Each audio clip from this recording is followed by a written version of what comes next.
Hey, everyone. I'm really not sure where to start this, but I guess I'll begin with the basics. I'm a 32-year-old guy, married for 7 years to someone I thought I knew better than anyone. Her name is Kate. We have a pretty typical life, a house in the suburbs, 2 kids, a dog, and a steady routine. You know, what everyone tells you is the dream. Or at least, that's how it felt before everything fell apart. It wasn't any one thing that made me suspicious, but looking back, there were signs.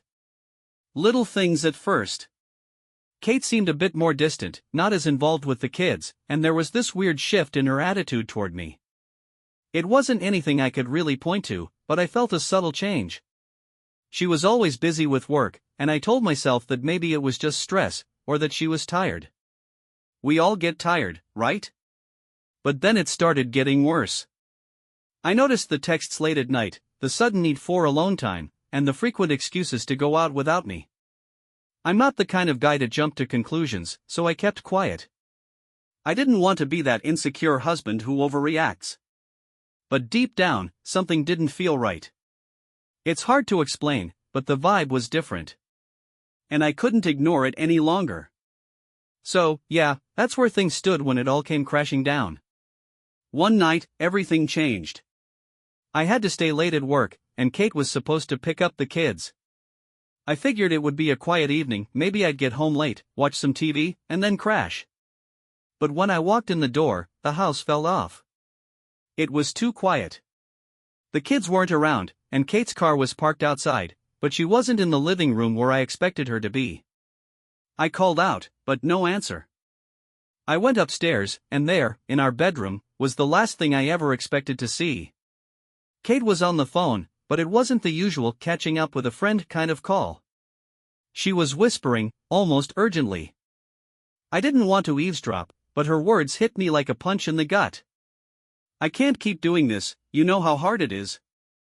I love him, but... I froze. My heart sank into my stomach. Love him, it wasn't even a question. I knew immediately she was talking about someone else. I don't know what came over me. I didn't even think. I just walked in and asked her, flat out, "Who are you talking to?" The look on her face was enough to tell me everything. She went pale, eyes wide, and she dropped the phone. For the first time in years, I felt completely helpless. All the questions, the doubts, the little signs I'd ignored, they came rushing at me in that single moment. The silence that followed was suffocating. Then came the tears. I don't think I've ever felt more humiliated in my life. Kate tried to apologize, but it felt like nothing. Just words. I wanted to scream, to shout, to do something, anything, but I couldn't move. It was like I was watching a nightmare unfold, only it wasn't a dream. It was my life. She confessed everything. The affair. It had been going on for months, and the man? A coworker. Someone I'd met at company events. Someone I trusted. That just added another layer to the betrayal. I'm not going to lie, I lost it. I yelled. I cried. I demanded answers. She tried to explain, but everything she said only made it worse. It was a mistake, she kept saying. It didn't mean anything. But the thing is, when you're on the other side of betrayal, nothing feels like a mistake. It feels intentional. Like she had made a choice every single time she lied to me, every time she told me everything was fine. She begged me to understand. She said it wasn't about me or our marriage, that it was about her. She had been feeling neglected, unappreciated. I don't even know how to process that. I spent years working my ass off, trying to provide for our family, and this is how it ended? I was supposed to be the one who didn't deserve this. I didn't do anything wrong. Or at least, that's what I told myself. I told her to leave. I didn't want her there anymore. I couldn't even look at her without feeling this crushing weight of rage and sadness. She left, but I stayed up all night. I don't know what I thought I was waiting for, maybe some kind of miracle, a moment where everything would make sense again. But there was no miracle. There was just the cold, empty feeling of my world crumbling around me. That night was a blur. I hardly slept. When morning came, I knew I couldn't pretend that everything was fine. I couldn't go on like I had before. Everything felt wrong. I tried to reach out to friends, but I was so ashamed. I didn't want to admit that I had been this guy, the one whose wife cheated on him. The one who had no idea. I was devastated. But even worse than that, I felt like I didn't know who I was anymore. How could I have been so blind? How did I miss the signs? And worse still, how could she have done this to me, to us? For the next few days, I was a mess. I couldn't focus on anything. Work, the kids, even basic things like eating or showering, they all felt like too much. But what really consumed me was the anger. I was furious. I was angry at Kate for betraying me, at myself for not seeing it coming, and at this other guy who had waltzed into my life and taken what was mine. I couldn't stop thinking about him. The image of them together kept replaying in my mind, like some twisted movie I couldn't turn off.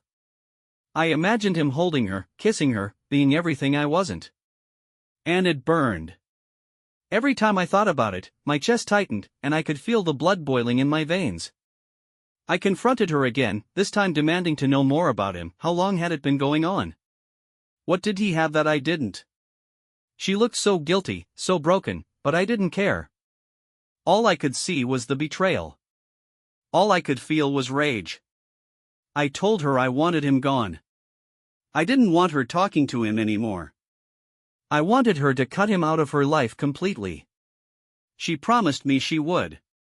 But even as the words came out of her mouth, I knew it didn't matter. It was too late. The damage was done. The trust was gone. I started doing stupid things. Texting him. I know, it was childish, but I had to know. I needed to confront him. Tell him how I felt, how much pain he had caused me. I'm not proud of it, but that's where I was. I wanted him to feel the same hurt I was feeling. But all I got back was silence. Not even an apology. It made everything worse, made me feel even more insignificant. In the middle of all this, Kate wanted to talk about fixing things, about counseling. She kept telling me how much she loved me, how this had nothing to do with me, and everything to do with her own insecurities. But I couldn't hear it. The words were hollow. How could I trust anything she said when she had already proven that words didn't mean a damn thing? At some point, I stopped listening to her. I started planning how I could get out of this mess, how I could rebuild my life without her. But then I'd look at our kids, and my heart would shatter. They didn't deserve this. They didn't deserve a broken home. So, I just kept pushing forward, pretending like I had it all together, even though inside I was anything but. I think it was a couple of weeks later when I finally hit the breaking point. I was still angry at Kate, angry at myself, angry at the world. But I realized I couldn't keep living like this. The constant cycle of anger, sadness, and confusion was suffocating. The more I tried to hold on to what we had, the more it felt like I was drowning.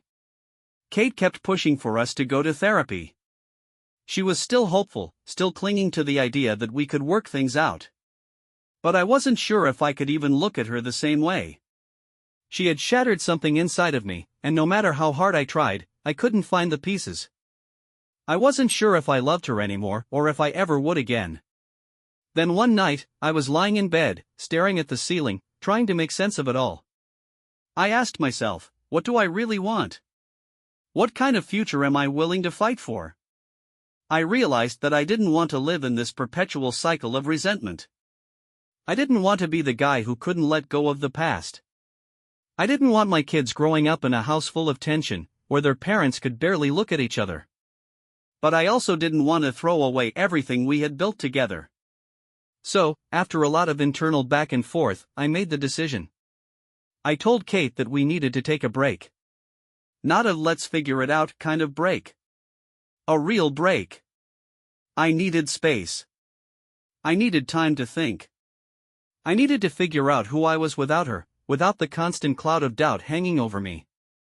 I needed to decide whether I could ever truly forgive her and whether I even wanted to.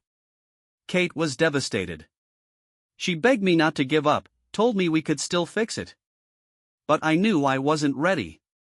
I wasn't even sure if I ever would be. It wasn't an easy decision, but it felt like the right one.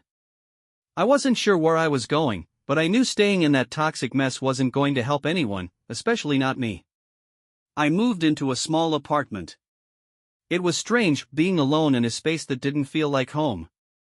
But at the same time, it was freeing. I didn't have to constantly worry about Kate's moods or pretend that everything was okay when it clearly wasn't. For the first time in weeks, I felt like I could breathe. The silence in that apartment was deafening. I'd wake up to the hum of the refrigerator, the sound of traffic outside, and nothing else. I had all this space, but it felt emptier than ever. I kept going through the motions, trying to focus on work and taking care of myself. But at night, when the world quieted down, my mind wouldn't shut off. I thought about Kate constantly. I thought about what we used to be. I missed the sound of her laugh, the way she'd tease me about my terrible cooking, how she'd curl up next to me at night. But that was the problem, wasn't it? The used to be. The person she had been, the woman I had fallen in love with, didn't exist anymore. And I wasn't sure if I could love her again. I tried reaching out to friends, but I still felt embarrassed. I didn't want to be the guy who couldn't fix his own marriage. The one who was weak enough to let something like infidelity ruin him. So I kept to myself, pouring everything into work and the kids. But even with all that distraction, I couldn't escape the weight of what had happened. I kept thinking, how could she do this to me? We had a life together. We had built something. And she threw it away. I had to remind myself constantly that this wasn't just about me. It wasn't just about my pain, it was about the lies, the betrayal, the manipulation. It wasn't my fault. But somehow, I felt like I had failed. That's the thing with betrayal, isn't it? It makes you doubt everything about yourself. Some nights, I'd wake up in the middle of the night, drenched in sweat, my heart racing. It wasn't just the anger anymore. It was the fear. The fear that I'd made the wrong decision, that I would regret walking away. That I'd lose her and never have the chance to make things right.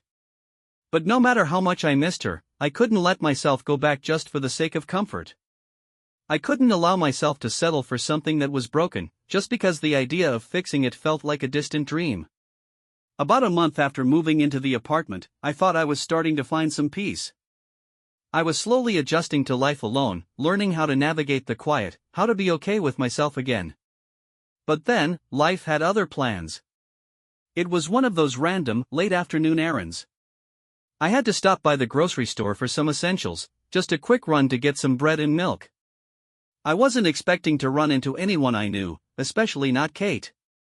But there she was, in the same aisle, looking like she was trying to disappear into the shelves of canned beans. She saw me immediately, and I saw the way her face shifted. It was a mix of shock, guilt, and hope? I couldn't tell. "Hey," she said, voice trembling a little. "I didn't expect to see you here." I wanted to turn around, walk out of the store, and never look back. But my feet were frozen. I hadn't seen her in weeks. Not since that night when everything had imploded. There was so much unsaid between us. So many feelings I hadn't even begun to process. And yet, there she was, standing in front of me, looking so lost. "I didn't expect to see you either," I said, forcing the words out. I was trying to sound casual, but the truth was, I was anything but casual. My heart was racing, my thoughts swirling. We talked for a few minutes, small talk at first. How the kids were adjusting, what the weather had been like.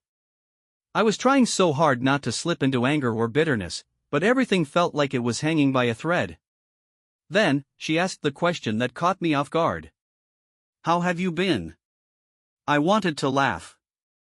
How was I supposed to answer that? "Oh, I'm doing great, just living in an empty apartment, feeling like I've been hit by a truck." Instead, I gave her a vague response. "I'm managing." She nodded, looking like she wanted to say more. I could see the pain in her eyes, but I wasn't sure if it was real or just another act. How could I trust her anymore? How could I let myself be vulnerable with her after everything? Before I could come up with anything else to say, she blurted out, "I miss you. I miss us." And in that moment, something shifted inside me. I wanted to believe her. Part of me wanted to walk back into our life, to pretend like the past few months hadn't happened. But the other part of me, the one that had spent so much time alone with my thoughts, knew better. "I miss us too," I said quietly, my voice catching. "But I don't know if I can go back." Her eyes welled up with tears, and for a second, I saw the woman I had married, the one who had loved me, the one who had promised forever. But even as I felt that familiar ache in my chest, I realized something. We couldn't just pick up where we left off. Too much had happened. Too much had changed. I gave her a tight smile, said goodbye, and walked away, leaving the store with a heavy heart. It wasn't a closure I wanted, but it was the kind I needed. After running into Kate at the store, everything felt like it had been turned upside down again. I thought I had moved past her, or at least come to a place where I could think clearly. But now, I was questioning everything. Her words, "I miss you," echoed in my head. They were so simple, but they hit me harder than I'd expected. I didn't know what to do with them. Was she being sincere? Or was this just guilt talking? The next few days felt like a haze. I couldn't focus. At work, I was distant and distracted. At home, I was emotionally absent. I was still trying to process what had happened, but now, I was more conflicted than ever. The anger I had felt toward Kate hadn't disappeared, but now there was this new wave of confusion. Part of me wanted to go back to her. Part of me wanted to hear her say that we could fix this, that we could somehow rebuild what we had. I kept thinking about the life we had built, the kids, the house, the dreams we'd shared. Was I ready to let go of all of that? Was I ready to let go of her? But then, there was another part of me, the part that had spent months trying to heal, that was terrified of falling back into the same trap. I had worked so hard to rebuild my sense of self. I had gotten used to being alone, to the quiet, to the peace of not constantly second-guessing myself. I had started to believe I was better than the version of me that had been so blindly devoted to someone who had betrayed me. I spent nights lying awake, tossing and turning, trying to figure out what I was really feeling. Was I just lonely? Was I craving the comfort of familiarity? Or was there still something real between Kate and me? Was I willing to risk my own happiness for the sake of holding on to the past? The more I thought about it, the clearer it became that I couldn't just jump back into the relationship without addressing the root of the problem. I couldn't ignore the fact that she had hurt me in a way I didn't know if I could ever forgive. I wasn't ready to erase that pain. I wasn't ready to erase myself. So, I did what I thought I needed to do, I started therapy. It wasn't something I'd ever considered before, but it felt like the only way I could truly work through everything. I wasn't just there to fix my marriage, I was there to fix me. I had to figure out who I was now, outside of being a husband, outside of being a father. I needed to understand why I was so attached to the idea of going back to her, even when everything in my gut told me I shouldn't. It was hard. It was frustrating. But it was the first step toward clarity. It was the first step toward finding peace with whatever decision I would ultimately make. Kate reached out again a few days later, asking if we could talk. She seemed sincere, but I wasn't ready. I wasn't ready to have that conversation without knowing what I really wanted. I couldn't give her an answer yet, and I wasn't going to pretend that I could. I needed to know what was best for me. It was time to stop letting the past dictate my future. Therapy started to help, but it wasn't easy. At first, I wasn't even sure what I was hoping to get out of it.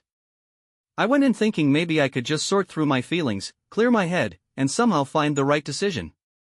But what I quickly realized was that it wasn't going to be that simple. Therapy wasn't just about fixing my marriage, it was about understanding myself, why I felt the way I did, and what I needed to move forward. Every session, I peeled back another layer of the pain and disappointment I'd been ignoring. I thought about my childhood, about the ways I had been taught to love unconditionally, without boundaries, without protecting myself. I realized that this was how I'd loved Kate, and maybe that had made me too vulnerable. Maybe I had let my guard down too much, allowed her to have too much power over my emotional well-being. And then, something hit me like a ton of bricks. I had been so focused on the betrayal, on Kate's affair, that I hadn't been paying attention to the bigger issue, my own self-worth. Somewhere along the way, I had forgotten that I deserved to be treated with respect and love, that I wasn't just a backdrop to someone else's drama. I was my own person, and I had a right to stand up for my happiness. That's when I realized something terrifying. I wasn't just angry at Kate for what she had done. I was angry at myself for allowing it to happen. I had put so much trust in someone else, expecting them to fulfill my emotional needs, that I had neglected my own sense of self. I spent a lot of nights thinking about that revelation. It was hard to admit, but it was the truth. And once I admitted it, I couldn't ignore it anymore. One evening, after another therapy session, I found myself thinking about the future, not just with Kate, but without her. For the first time in months, I imagined what life might be like if I wasn't stuck in this painful loop of trying to fix something that was broken beyond repair. What if I could let go? What if I didn't have to keep holding on to the past? It was terrifying.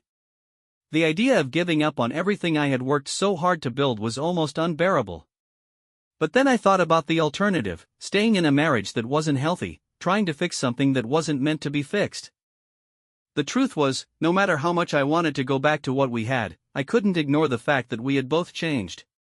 The person I was before was gone, and the person Kate had become. I didn't know if I could ever trust her the same way. I realized I had to let go, for my own sake. It wasn't about punishing her. It wasn't about revenge. It was about me healing, about me reclaiming my sense of self-worth and moving forward without constantly looking over my shoulder. It was time to face the hard truth: this marriage, as I knew it, was over. And as much as it hurt, it was time to move on. After weeks of wrestling with my emotions, of talking to my therapist, of reflecting on everything, I knew the time had come. I couldn't keep living in limbo. I couldn't keep going back and forth, torn between wanting to fix things and knowing deep down that it wasn't possible anymore. Kate reached out again. She wanted to talk, really talk. I knew this was it. There was no more avoiding the conversation. We had been avoiding the hard truth for months, and it was time to face it head on. I asked her to meet me at a park, somewhere neutral, somewhere that wouldn't feel like our home. I didn't want to have this conversation surrounded by memories of what we had. I needed space to breathe, to think, and to say what I needed to say without the weight of our past hanging over us. When I saw her, she looked like a ghost of the woman I used to know. Her eyes were red from crying, and her face was drawn with exhaustion. She had that look, the one that told me she knew what was coming, that she knew this moment was inevitable. We sat down on a bench, and the silence between us stretched on for a few moments. It felt like a lifetime, like the weight of everything we'd been through was crushing us both. I don't even know where to start, she said, voice barely above a whisper. I've been so lost. I don't know how I got here. I don't know how I can make it right. I didn't know how to respond. Part of me wanted to comfort her, to say that everything would be okay. But I couldn't. Not anymore. I've been doing a lot of thinking, Kate, I said slowly, trying to steady my voice. And I realized that I've been holding on to a version of us that doesn't exist anymore. I've been trying to fix something that's broken, but sometimes, things can't be fixed. Her eyes filled with tears, and she reached out as if she wanted to hold my hand. But I pulled away, not out of anger, but because I knew I needed distance. I needed to make it clear that this was over, that we couldn't go back to what we had. I'm sorry, she said, sobbing now. I never wanted to hurt you. You were everything to me. I know you didn't, I said, feeling my chest tighten. But the truth is, Kate, the damage is done. I can't go back. I can't keep pretending that I don't feel what I feel. I can't unsee what I've seen. And I can't ignore the fact that you betrayed me. And that trust, that foundation we built everything on, it's gone. The tears streamed down her face, and for a moment, I wanted to comfort her. But I stopped myself. I had to be strong, even if it felt like my heart was breaking. I know, she whispered. I've ruined everything. And I don't know how to fix it. I nodded, feeling numb. Sometimes, things just can't be fixed. And I think we need to accept that. It was the hardest thing I've ever had to say. It felt like a weight lifted off my chest, but it also felt like the ground was slipping beneath my feet. I was letting go of everything, of her, of the life we had, of the dream we had built. And it hurt. It hurt more than I could describe. We sat in silence for a while, both of us lost in our own thoughts. When I finally stood up to leave, I turned to her one last time. "I hope you find peace, Kate," I said, my voice barely above a whisper. "I really do. But I have to move forward now. And so do you." I didn't look back as I walked away. I couldn't. I knew this was the last time I would see her like this. I didn't know what the future held, but I knew I was finally ready to face it alone. And for the first time in months, I felt like I was free. The days that followed the conversation with Kate were a whirlwind of emotions. On one hand, I felt this strange sense of relief, like I had finally cut through all the clutter, made the hard choice, and set myself on a new path. But on the other hand, the silence that followed was deafening. I wasn't used to being on my own. I wasn't used to making decisions for just myself. At first, I found myself spending a lot of time just sitting in my apartment, staring at the walls, trying to figure out what came next. There were so many things I hadn't considered: the logistics of divorce, the conversations I still needed to have with our kids, the practical stuff like splitting finances and figuring out what would happen to the house. But even with all that on my mind, it was the emotional stuff that hit hardest. I couldn't help but think about everything I had lost. There were nights when I lay awake, replaying our past, the good times, the moments that had once made me feel so sure about our future. And then there was the ache, the hollow feeling that came with knowing I would never feel that sense of certainty again. It was like someone had ripped out a part of me, and I wasn't sure how to fill the gap. I missed the family dinners, the routines, the little things that had made our life together feel like home. Even the kids' chaos, the endless noise, the mess, it all felt empty without her there. I would sit at the kitchen table, staring at the empty chair where Kate used to sit, and it would hit me all over again that she wasn't coming back. But as time passed, something changed. The weight of the pain started to lighten. Slowly, piece by piece, I began to build a life that didn't revolve around her. I started focusing more on work, on things that gave me purpose. I signed up for a gym, something I had always meant to do but never had time for when we were together. It wasn't about getting in shape or trying to move on by distraction, it was about doing something for myself. I also started reconnecting with friends I had lost touch with over the years. It was awkward at first, trying to explain why I was suddenly single, but it felt good to have people around who didn't know the full story and who just wanted to see me happy. But the hardest part was the kids. They were the only thing that kept me grounded, but they also served as a constant reminder of everything that was broken. I didn't want them to see me struggling. I didn't want them to feel the hurt I felt. So, I tried to keep things normal for them, taking them to the park, helping with their homework, showing up for school events, doing everything I could to make sure they knew that, no matter what, I would always be there. Some days were better than others. On the good days, I felt like I was finally finding my way, like I could see a future that didn't involve Kate. But then there were the bad days, when I would catch myself thinking about her, about what could have been, and the pain would hit me all over again. I kept reminding myself that healing wasn't linear. There would be setbacks, there would be moments of doubt. But as the weeks turned into months, I could feel the changes happening within me. I wasn't the same person I had been when I first found out about the affair. I had grown stronger, more self-aware. And while I didn't have all the answers, I was starting to realize that I didn't need them right now. I just needed to keep moving forward, one day at a time. Just when I thought I had a handle on things, doubt crept in.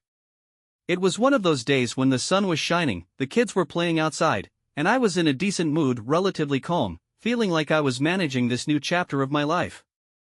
But then, out of nowhere, I got a text from Kate. It was short, just a few words: "Can we talk?